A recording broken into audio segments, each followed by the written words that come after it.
What's going on, everyone? This is David from Motor-Speed. We got a beautiful one for you today.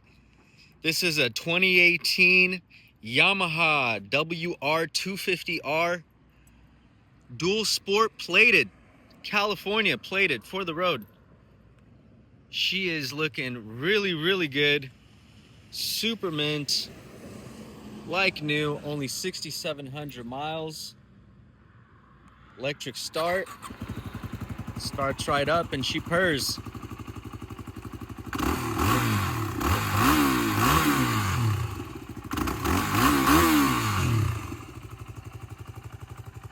Got the classic Yamaha blue with the gold forks.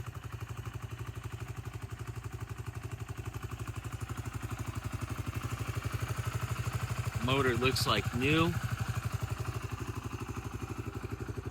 Doubt it's even seen any dirt yet.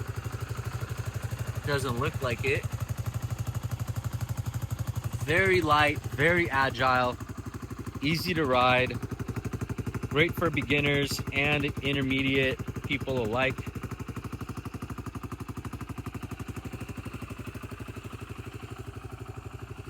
Very fun, capable bike. Can still do freeway speeds.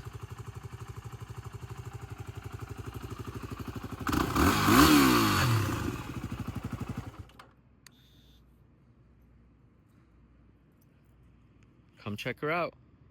Motorspeed.com, motor-speed.com.